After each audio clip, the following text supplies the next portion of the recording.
So this person has a really big face. I feel like there's like a lot of face here.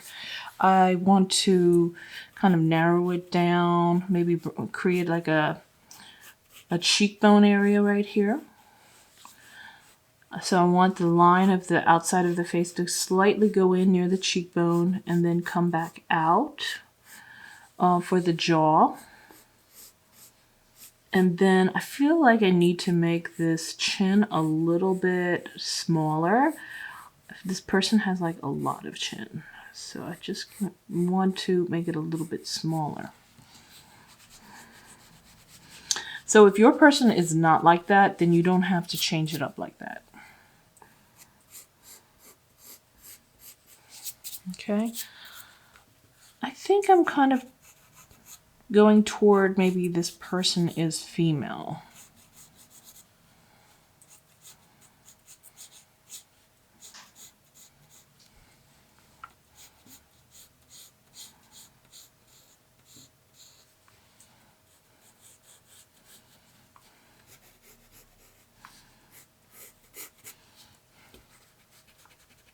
So the cheeks are going to create a little bit of in and out type of thing.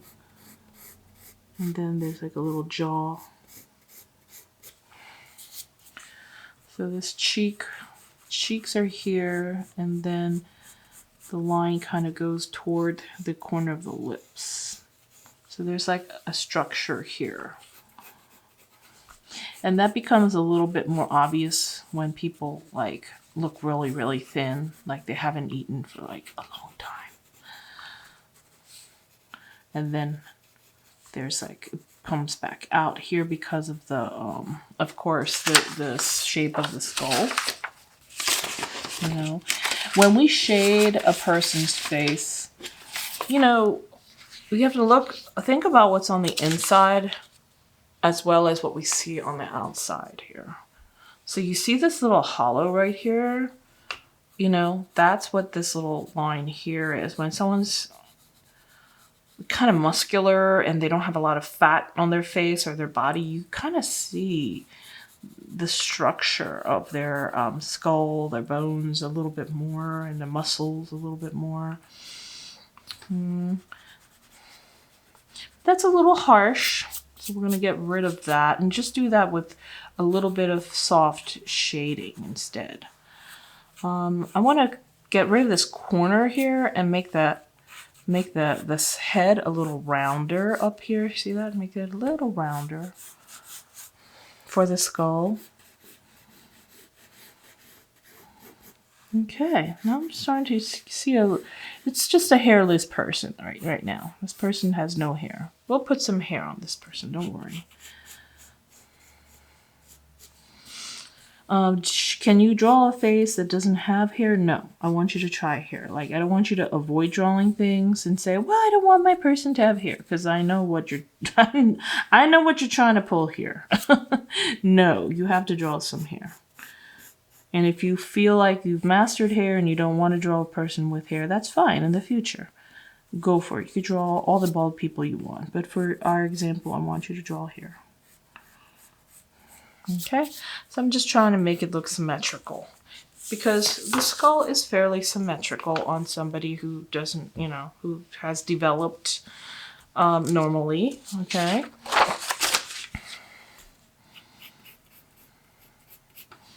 All right, so now I kind of have a little bit more, the line kind of comes out of where the cheekbones are, goes in a little bit.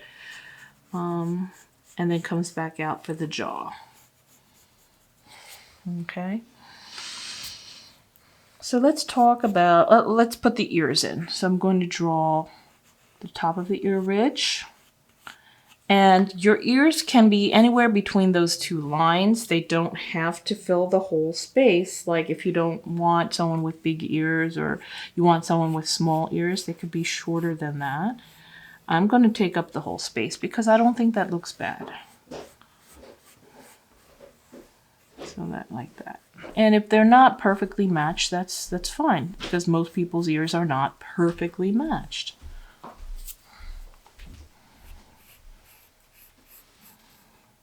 Okay. Now we're going to create the ridge here, the main ridge. That's called the helix, right? On this side, I am going to draw that little bump in the middle of the ear. That's the tragus. And that's actually like part of your face, right? Part of the ear, but it's also like the part of your face on the side. Protrudes into the ear, space of the ear. My ears are both kind of at the same level. I think my lines were a little different. This right there. My earlobe. Boy, this nostril sure looks different from that nostril. Still struggling with the nostril. You know, it doesn't matter if you've been drawing for 35 years or even your first year. You're going to have differences. Symmetry issues, perspective issues. Still, you know, you're always learning. And you could have a day where things just don't work out. Everything that you make is just like, bruh. And other days where everything just goes smoothly, you know, and you just don't know why. That's just life. All right. So now I'm going to just draw the little Y shape in here. Here's the little opening, a little like that. Little Y shape in here. That little space in between both sides of the Y. And then the helix. Okay, so everything is just like really squished. You can't see anything until you start to shade. Put a little shading in here at the crotch of the Y shape. That's like in between these two branches or the sides. A little shading here, a little shading on the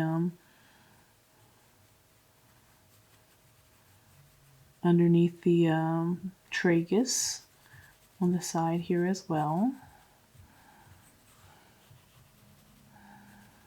Put a little bit of shading at the top of the earlobe ridge. I keep calling it the ridge, but that's the helix, that little folded piece of skin on the outside of your ear.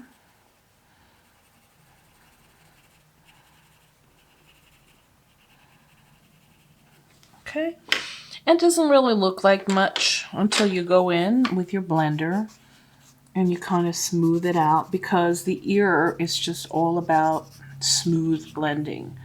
Because it has all those like curvaceous organic shapes that form all the ridges in there. And then after you do that, just go in with your eraser and just touch up some of these little highlights so that you can see the different structures again. So you go in and you darken, then you go in and then you lighten some parts. Here's earlobe. Lighten up the earlobe, make it look a little fuller here. There we go. And that's it. That's really it. Okay. Now our person has a front view of the ear. And how does the top of the ear attach to the front?